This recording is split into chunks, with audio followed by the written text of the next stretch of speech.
Hey, everybody, and welcome to another episode of BizBooks. My name is Gene Marks, and this is my chance to talk to some of my favorite authors that write some great business books that I read from cover to cover. And I have lots of questions for, and we can learn a lot about not only the author, but also the concepts that are contained in the book. And today, my special guest is Sherry Walling. Sherry, first of all, hello, and thanks for joining us. Hello, good to be with you. I am glad that you are here. We are talking about your book called The Entrepreneur's Guide to Keeping Your Shit Together, How to Run Your Business Without Letting It Run You, right? Sherry's website is sherrywalling.com, SHERRYWALLING.com, although you guys will be seeing this throughout the course of our interview. So first of all, again, thanks so much for joining me, Sherry. I'm glad that you're here. And let's get started. First of all, tell us a little bit about yourself and how you came to write this book, which is now a few years old, actually. It's been out for a bit. Tell me the history. Yeah. So I'm a clinical psychologist by training, right, and have done most of my work with folks who have high intensity jobs. So my background is as a trauma specialist, usually with people who experience trauma in the context of their work. So first responders, people in the military, people who, deploy to war zones for their living. Right. So I came to my business interests with that background. And then I'm married to an entrepreneur in the technology space. And so I had entrepreneurs in my living room from, the time I was 20 really on until now, and recognized a lot of mental health and focus related challenges in the entrepreneurs that I was working with that sort of mapped on to some of the clinical cases that I had. So that became my focus, and my interest is how do we keep entrepreneurs healthy and well and really connected to themselves, connected to other people. And the book is my attempt to summarize what I've learned about those questions. I'm glad to hear that. First of all, it makes me laugh because my company, we sell CRM software. By the way, if you haven't figured out from this looking at me, I'm a CPA, but we also sell CRM software for, sales and marketing teams as well. And so we have about 600 clients, and they are all small businesses themselves. Mm-hmm. And, everybody's nuts. Everybody is, they're lunatics when you run a small business. And I always say that for my employees and the people that work for me, particularly when I bring somebody on new, I'm always like, just remember we're dealing with small business owners, and we all have, some level of insanity, about that, which I guess is not uncommon. The other comment that I have to make, and before we get into your book, is, I've written before in the past, Sherry, and I am interested in hearing your comments on. I think it's really important for somebody running a small business to see a therapist, to see somebody. If you don't have a mentor in your life or a really good open listening spouse, I have had a number of clients that see their own psychologists because a psychologist is like somebody if they're trained to listen. They don't come with their own agenda. They're not trying to persuade or convince you of anything, but there are so many pressures that you have when you run a business between balancing your life and your work, that I think paying a professional to hear you out is really important. I'm curious to hear what your thoughts are on that. Oh, I can't recommend it highly enough. I think that's one of my go-to points in working with entrepreneurs and small business owners is the sense that as the leader, you are in it alone, right? Even if you have a wonderful supportive spouse, even if you have a great business partner, often you are carrying the weight and the responsibility of growing and keeping a business healthy.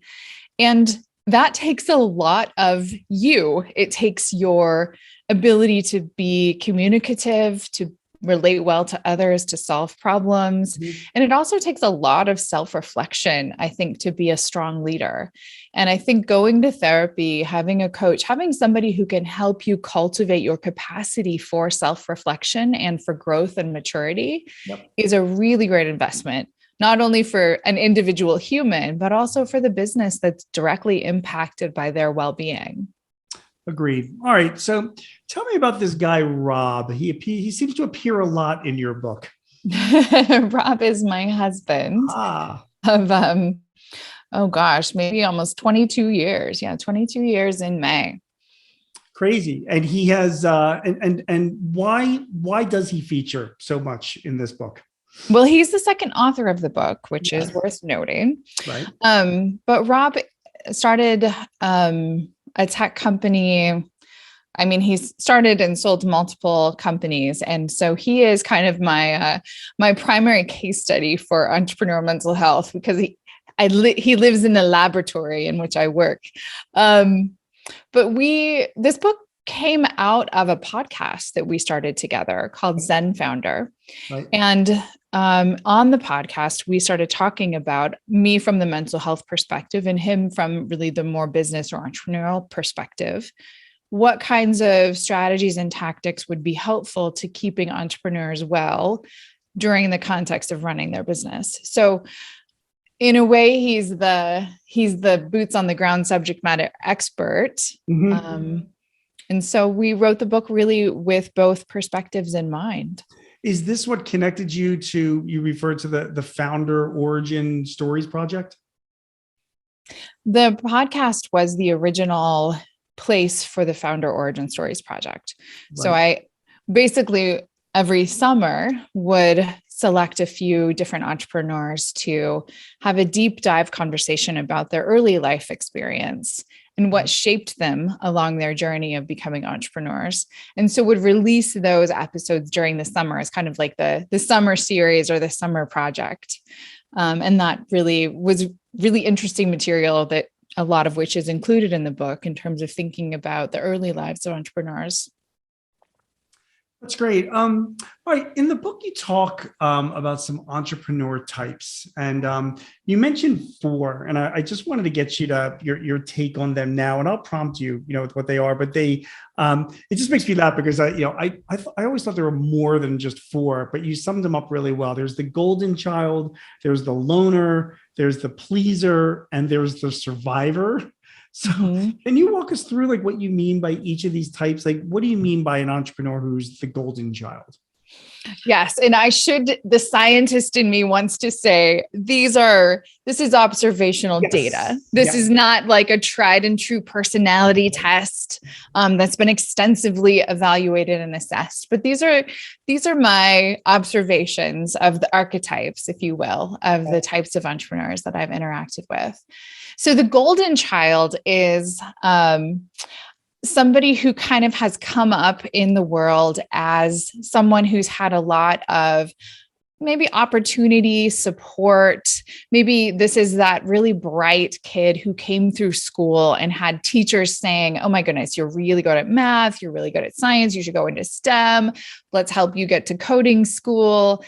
So by the time they're 16, 17, 18, they're really well established in some of the skills that they might need to be successful entrepreneurs. So they've kind of been on the track and they've had a lot of support. And in a way, this is like what all of us kind of want for our kids, right? That we are equipping them in the things that they're interested in to be successful. Okay. How about the loner?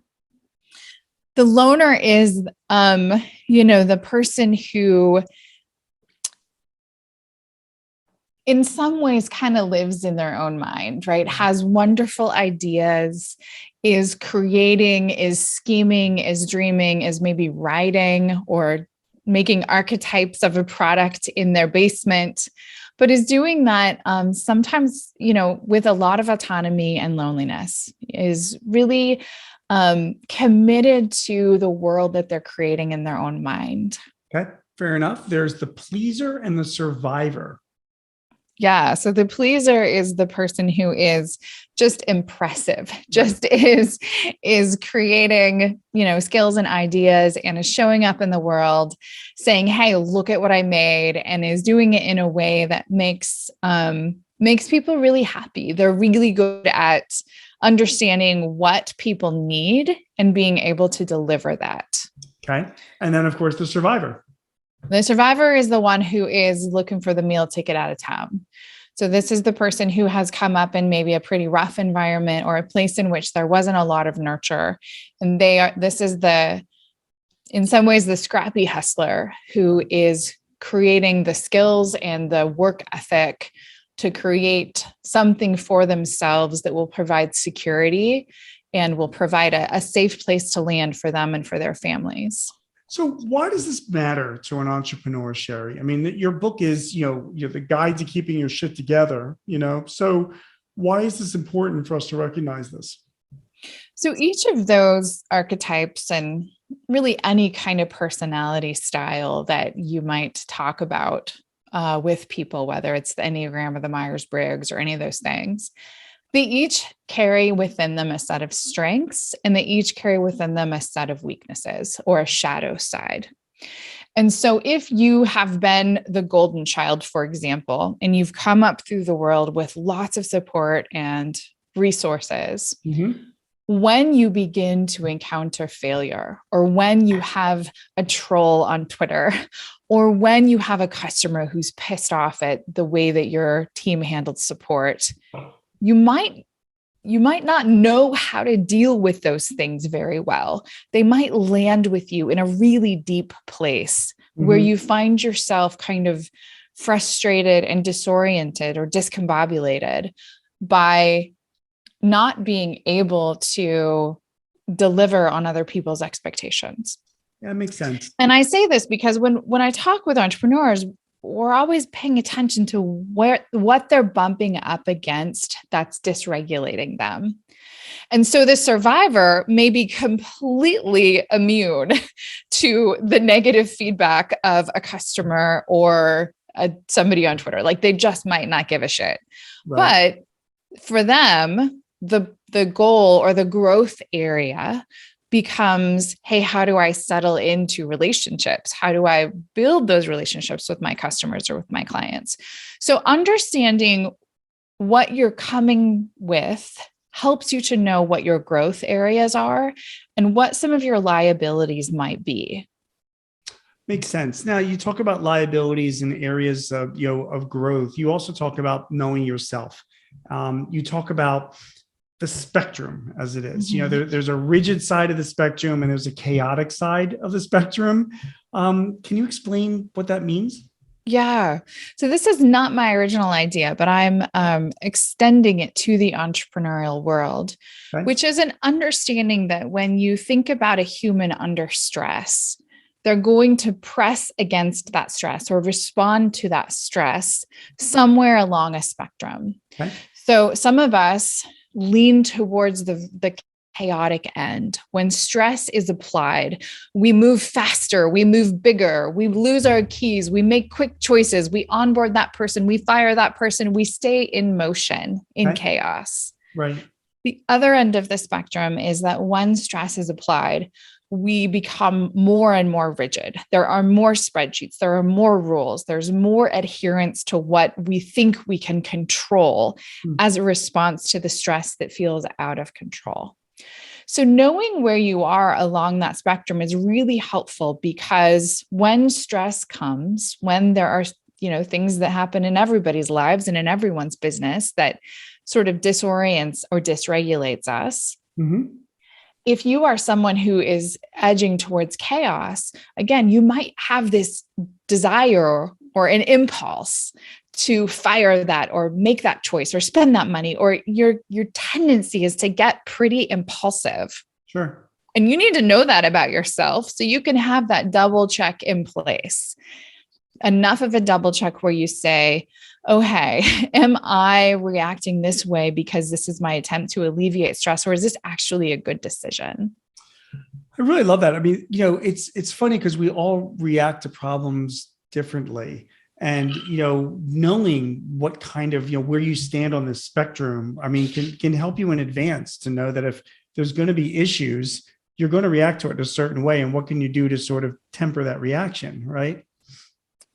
And it's helpful to let the people around you know that too, right? I'm married to somebody, my husband, Rob, has 2 engineering degrees. Right. And so when he is stressed, rigid, oh my gosh, it gets real operational. There's spreadsheets. There's like, don't do this, do this, do that, this goes in this place. Like the rigidity takes place. And I tend to respond on the other end of the spectrum. So when we're both stressed, we're going in opposite directions, which can create more and more problems. So again, having that language of like, oh, okay, I see what's happening here. And oh, I see what's happening in me. So we need to mitigate the fallout of us responding in different ways. And again, that applies to life partners and business partners and people on your team as well. You talk a little bit later in the book as well about dealing with haters in your head, because, as a business owner, like we all learn that there are a lot of people that are out there that are going to have different opinions from ours, that are going to be opponents of ours and really go to the extreme of being, a hater. And, we all, I don't know if you're the same way, like Sherry, like with me, like I can get one bad email in a day and it turns my whole day upside down. Do you know what I mean? And I know I'm not alone in this. It's something that gets into your head. It's just, it's just psychologically the way people are. So, how do you filter those out, and you talk about destinking your thinking, what does that mean? Well, there's a couple things at play here. One is that as you're identifying, our brains are much more sensitive to negative feedback. Right. And that's kind of an evolutionary throwback in the sense that we're being sensitive to something that's potentially dangerous. Right. So our brains are more sensitive to anger than they are to joy, right, because anger could be problematic and joy is just fun from a survival perspective. Right. So when we understand that and we realize that, yes, you could receive 15 wonderful reviews over your most recent product or your most recent launch, but then there's one that's not so enthralled, that you are going to overanalyze or overweigh that piece of data. Yeah. So purely knowing that your brain is kind of playing tricks on you to keep you safe, I think is a really helpful starting point. And then that helps you to counterbalance the data that you're receiving in the positive with the data that you're receiving in the negative. So you talk about moving forward with that thinking, how do you handle that kind of feedback? Do you completely filter it out? Do you ignore it? How do you do that if somebody says something negative about you or has a complaint or, an issue? Sure. What do you personally do to just sort of put that, to compartmentalize that so you can continue on with your life? Yeah, I think it's important to ask a couple of questions of the feedback. Okay. So number one, as much as it might be painful to ask, is there anything valid here? Right. Is there anything, even though it stings, is there anything here that I can take away as potentially useful in my own growth and the improvement of my business? Right. Secondly, it's really important to ask about the source. Who is saying this? What are their motives? Are they somebody that hates me anyway? Are they somebody that, has been a good customer in the past and, maybe is really trying to give me feedback that will be helpful? So I think those are two important questions. Is there anything useful and is it from a trusted source? And that gives you a sense of how much weight or time or space to give it.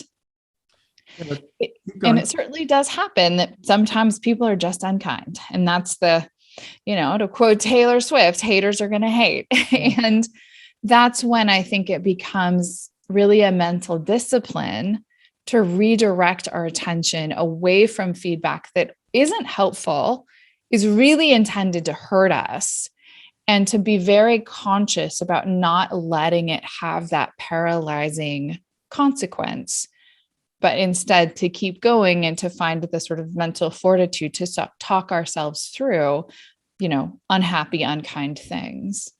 It's funny. I've learned over the years, Sherry, that, time also helps as well. Sometimes you look at something that just gets under your skin on a specific day, and then you refer back to that 2 weeks later or 3 weeks later, and it seems like such ancient history.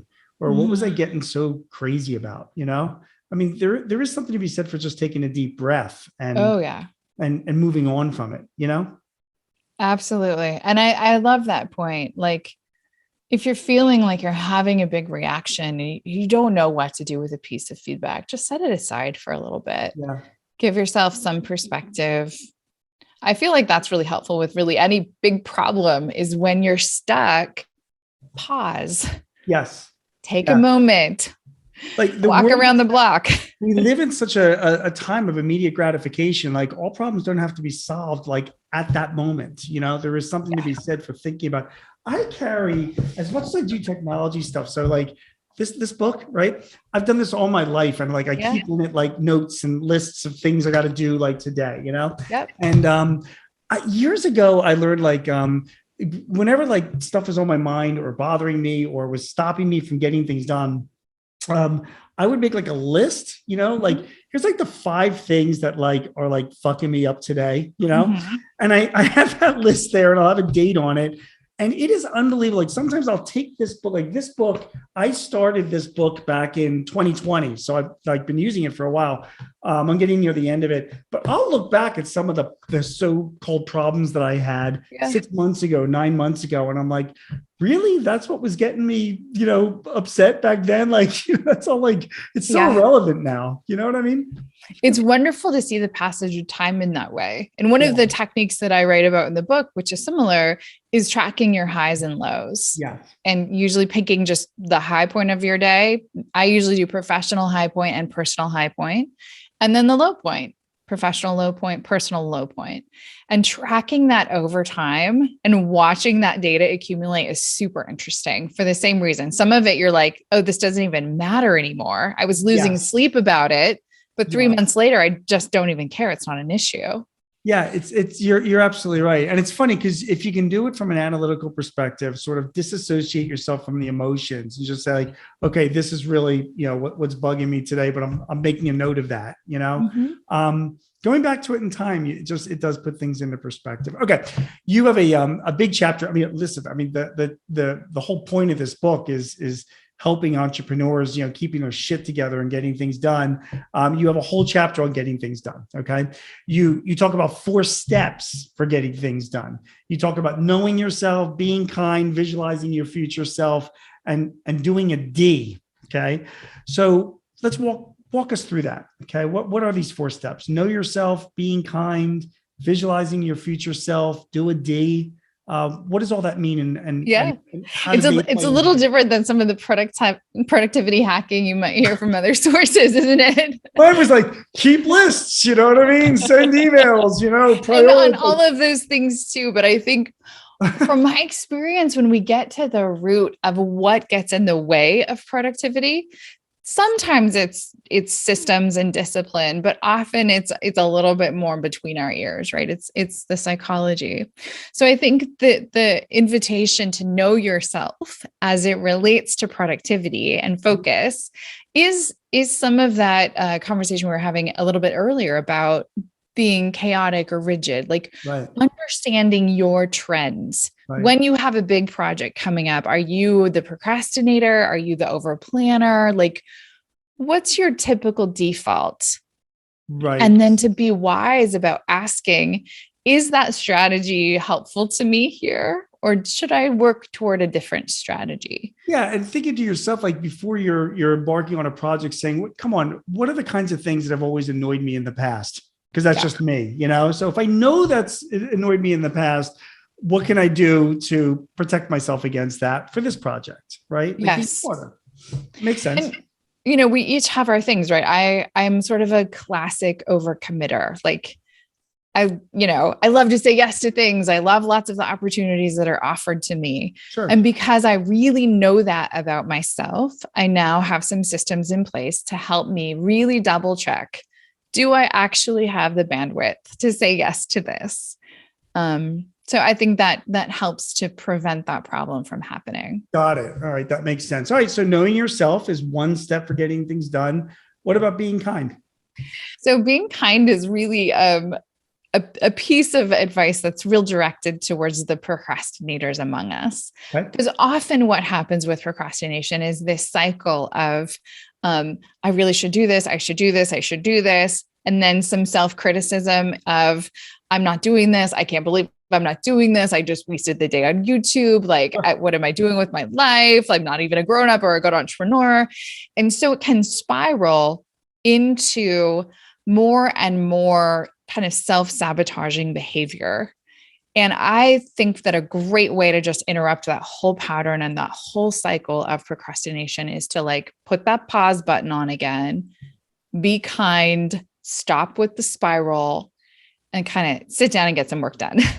But we have to move out of the self-criticism in order to just focus on the things in front of us. So you mean really, it's not like being kind, like going up and saving a cat out of a tree or helping an old lady across the street. You're saying like, be kind to yourself, right? In this context, I'm talking about self-kindness, but I guess if you see an old lady in the street, it's probably nice you want to help show her. up for that problem. Yeah, of course. We're calling it. But yeah, but no, I it is, a lot of people can be very hard on themselves when they're trying to get stuff done. And, when they, if they were to appreciate the situation that they're in, and that they're going through something, I guess it does make sense to say like, hey, you're not that bad a person. You've done a good job so far. You're going to get through this, so take a deep breath. Is that yeah. And even acknowledging like this shit is hard. Like yes. Not everybody starts a business. Not everybody is successful in a business. Not everyone can grow a business. And that's because it's really very hard. Yeah. There are lots of details. It's complicated. So I think kindness is kind of giving yourself credit for all that you're carrying. Okay. All right. Now that makes sense. So knowing yourself, being kind, your third out of 4 steps is visualizing your future self. Mm-hmm. So what does that mean?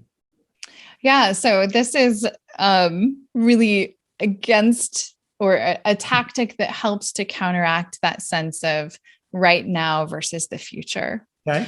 So when we are able to anticipate how our actions right now in this moment are related to the outcomes for our future self. So us 3 months from now, a year from now, 5 years from now, whatever it is, we're able to act in our own self-interest in a little bit of a better way. Right. So when we kind of do the math on what's coming in the future and how can I set my future self up? Usually that means like buckling down and focusing, getting something done now, rather than like screwing the version of you that's coming in 2 months from now, who's going to be really sad that marketing copy isn't written when it's launch time. Right. Right. Okay.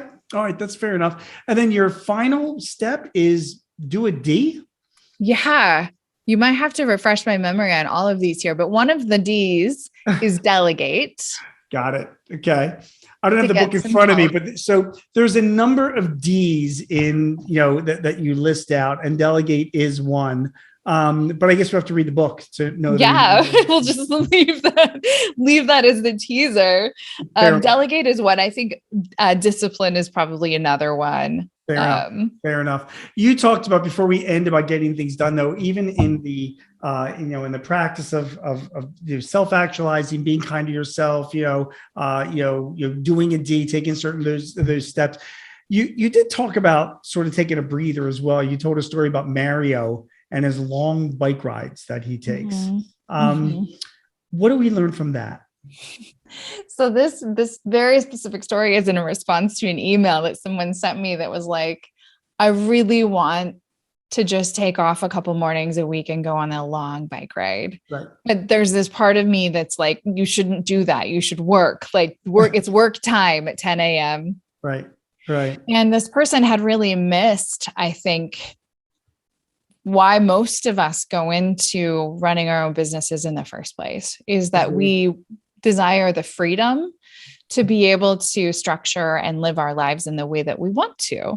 And obviously, we all have lots of responsibilities when we're running a business, but exercising the freedom and the ability to say the benefits of all this hard work is that on a Tuesday at 10 o'clock, I can go out on a 2-hour bike ride and it's totally fine. And so I think a lot of entrepreneurs kind of forget, take advantage of the advantages, because the hardships are hard. So make sure you're balanced there. I have a comment for that as well. I mean, a lot of entrepreneurs come from jobs. So, a lot of people worked at corporations. They had to be at their desk or they had to be on the clock all the time. They had a boss they had to respond to. So it takes a while to realize that, listen, you don't have to be running your business from 9 to 5. And in fact, the more time you can spend away from your business and it continues to run itself, frankly, the more valuable your business is. Mm-hmm. So, if you're able in the middle of the day to disappear for 2 hours because you want to take a long bike ride, or you want to be at your kid's little league game or dance recital or whatever, and your business continues to do what it's doing and you're able to get away, that's actually a good thing. That actually means that you're running a business that's self-sustaining, that doesn't need you there every second, of the day. Plus, it's just healthier to do that, right? So it takes some people a few years to realize that the whole reason, like you just said earlier, about why people go and run their own businesses, it's about control and about more balance in their lives. And that's with all the stresses of running a business, that is one of the major benefits of it, is it gives you that much control. Let's talk about stress. You write about acute stress and chronic stress and the Yurky's Dodson principle. Yurky's Dodson principle. Tell us about that. Yeah. So acute stress is stress that is happening in a finite amount of time. So it's historically, evolutionarily, it's that tiger chasing you. Right. Maybe in our business context, it's the deadline that must happen today. Right. So it's time limited, and it is sort of that big push. All systems go, heart rate's up, breath is fast, muscles are tense, go, go, go. And that's really how our bodies are designed to respond to stress. Our bodies are designed to kick it into hyperdrive for a very short period of time to achieve safety or to get something done. And that's contrasted with chronic stress, where our bodies physiologically are elevated for a long period of time. And by elevated, I mean those signs of stress, the increased heart rate, increased respiration. The blood flow moves from the center of our body, from our organs into our big muscle groups, into our arms and legs, in order to prepare the body for that acute response. But when that happens chronically, it creates a lot of, all of these preventable medical problems that go along with type A personality or stress. Got it. Okay. So there's acute and chronic stress. And what does the Yurkas Dodson, has to do with all of that? Yeah. So the Yurkas Dodson principle is really looking at the relationship between stress and performance. So it looks like one of these lovely bell curves that we see in statistics. Right. And it tracks the relationship such that as stress increases, performance increases to a point. And then there's the tipping point. Got it. Where the arc of the curve begins to go down the other way, because there's so much stress that the body is essentially saturated and the brain is not able to function well, and performance begins to decline because the body is overly stressed. So, the issue I have with that is that it sounds like what you're saying is that a certain level of stress is probably good, particularly. Absolutely. You're running a bit. That's what gets us out of bed in the morning. Yeah. You took the words out of my mouth. I mean, that's what gets us out of bed in the morning, but obviously too much stress is not good. So how do we find that tipping point, that middle place? Do you have any advice on that? Yeah, I think that's really, in a way, part of what we're learning about when you're undertaking the know thyself part of this process is to pay attention to what is too much for you. So I know for me and for many of the folks that I work with, too much stress leads to not being able to sleep. So if you're so stressed, you got so many things going on, your mind is going a mile a minute, so much so that you're waking up at 3 a.m. and just like bling, awake, can't function, can't go back to sleep. That's a sign that it's too much. Your body is not able to effectively work with that much stress. Other signs that the body or the mind, the system, I should say, is overstressed are mistakes start to happen. You're moving so fast, your brain is on so many tracks at once that things are missed, things are forgotten. You see that chaos begin to creep in. So I think, to kind of bring it back to the beginning of our conversation, an overly stressed system is not going to perform because it gets either too chaotic or it gets too rigid. And in either direction, it's a problem. Got it. Got it. All right. Let's move on. You give some tips about disruption, about how to, because obviously all of our day is they're so crazy. There's a lot of things that comes up during a typical entrepreneur's day. And I wanted to ask you about a few of them. You talk about starting your day with 5 minutes of meditation. You then talk about choosing 3 things. What do you mean by choosing 3 things? The 3 most important things for a day. Got it. Knowing that there are lots of things to do, but there are usually 3 that matter a lot. I like that. And it's funny. So I don't start my day with 5 minutes of meditation. Maybe I should do that. The 3 things is something that I do quite frequently. I've got this, the list of stuff that needs to be done with, but I'll usually put an X these things up. By the end of today, I want to make sure I'm getting these 3 things done. Mm-hmm. You talk about resetting your to-do list. Give us some thoughts on that. I think that's about the sense of not letting the to-do list master you. Right. Okay. It's a live and interactive document. So there might be a lot of things on it, but you are always actively deciding what is most important. Right. Makes sense. Be willing to shift your strategy, obviously. So we should be flexible and being kind to yourself, which kind of there it is again. Yeah, there it is again. And I love the point of being kind to yourself because you're right. I mean, we really do walk around with the burdens of the world on our shoulders. We're taking things a little too tough. Because we really are chief cook and bottle washer. And you're right. I think a lot of business owners and entrepreneurs, not like we're looking for any type of sympathy or we're whining or complaining, but we should be able to look ourselves in the mirror and say like, hey, listen, it's not easy what we're doing. If it was, a lot of other people would be doing this. So, you're going to make your mistakes or fall behind. It's okay. The world will continue to turn, right? And again, this is written for business owners, for entrepreneurs. Yeah. And some folk in the world need a little bit of like a kick in the pants, like maybe stop being so kind and get up and get work done. But that's not my audience, right? The small business owners, the entrepreneurs that I work with, almost to a person are going to overwork, overstress, apply too much pressure, overcommit. So my admonition in this area is really as a counterbalance.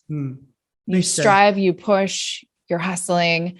Let's just bring it down a little bit, bring a little more kindness into that mind. It's so different when you're an employee somewhere and that, at the end of the day, you can kind of wash your hands and just go home and think about other things. Whereas if you run your own business, that's not the case at all. You are, things are on your mind 24 hours a day. Yeah. So it is important to kind of take that break. All right. You talk as well, Sherry, then we'll wrap things up. This is so great. Just great advice for me personally, as well as our viewers and our listeners. But let's talk about burnout a little bit when things aren't getting done. Give me some of your thoughts on how, an entrepreneur or business owner can avoid burnout. Yeah, I think it's really important to understand what causes burnout. Mm-hmm. And people think about burnout as just having too many things to do. And it's actually a little bit more nuanced than that. Mm-hmm. There are 3 components of burnout. The first is emotional and physical exhaustion. So that's the one that most of us think of. Yeah. The second is a sense of cynicism and detachment. So this is where our relationships begin to break down. We begin to kind of make fun of our customers or feel real snarky towards our coworkers or the people on our team. Okay.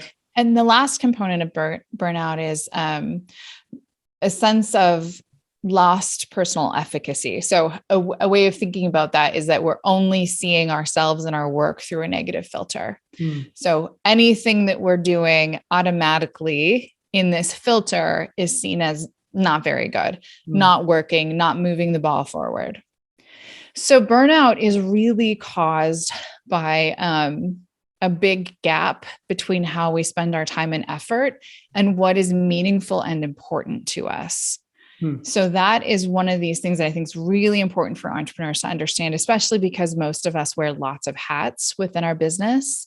And so to know that if we are, a designer at heart, if we're a creative, but we're spending a ton of time filling out tax documents and working on sort of payroll forms, that's not going to be sustainable for the long period, because we're not close enough to our why to be fueling what really matters to us. So how do we avoid this? I mean, I guess it's recognizing it and then saying, hey, listen, I'm doing too much of the stuff that I don't want to do, that aren't part of my mission. That's not really what I'm best at. And you give the example of, if you're doing too much administrative stuff and you're maybe more of a creative type, the way that you avoid burnout is by recognizing that and saying, I need to get help and have somebody do that administrative stuff so I can focus on what I do best, because that's what I enjoy the most. Does that make sense? Yep. And a key piece of the thing that you just mentioned there is another way to avoid burnout is to make sure that you have appropriate support. Yeah. So when we are in isolation, as many small business owners are, we are really vulnerable to burnout. So making sure that we are prioritizing relationships, personal and professional relationships, is a way to help prevent burnout. Another strategy is to play, to have other parts of our life outside of the business that really get some time and dedicated attention. And I know that's hard to do when people are so busy and working really hard to make their businesses thrive. But having a hobby that you really give yourself to helps to prevent burnout, because it helps to diversify the neurological circuits in our brain that we're using.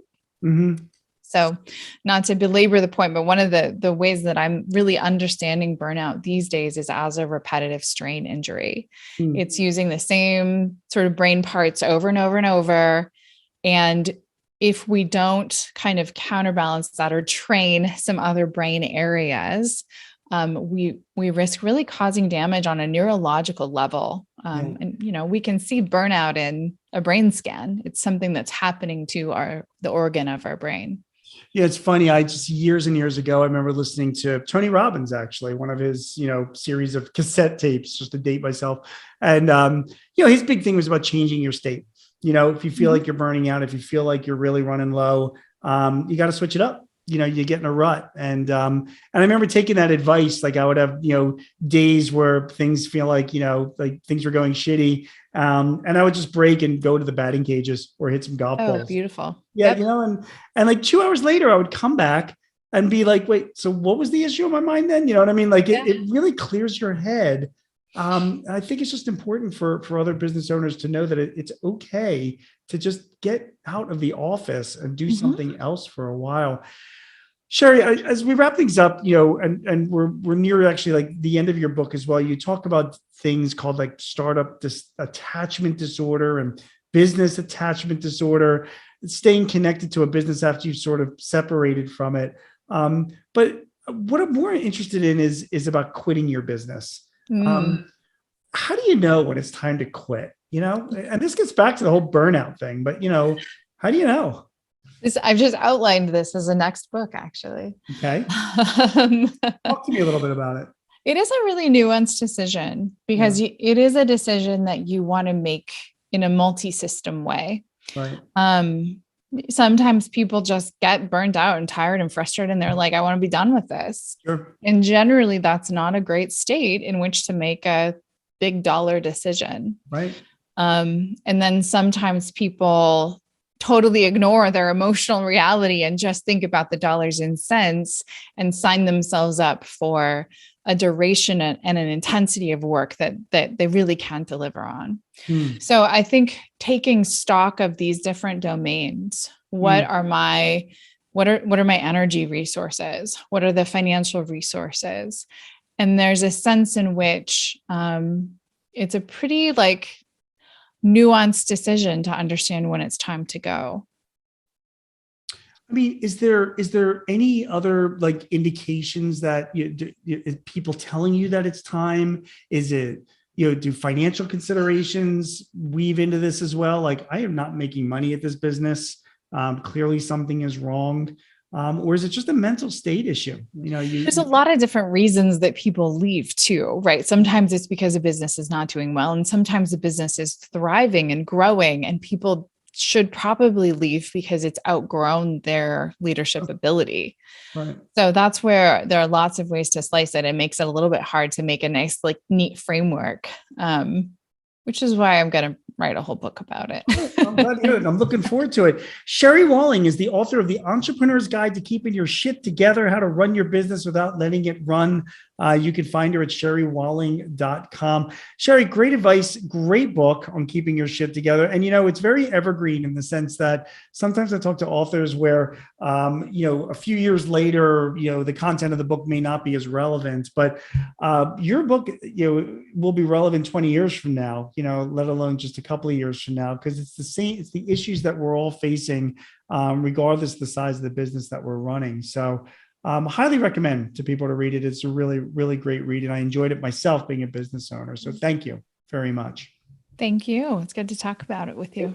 A lot of fun. Thanks everyone for watching and listening to this episode of BizBooks. I hope you enjoyed it very much. My name is Gene Marks. We will be back again shortly. We do this every other week with another great business author talking about their great business book. We will see you again soon. Take care.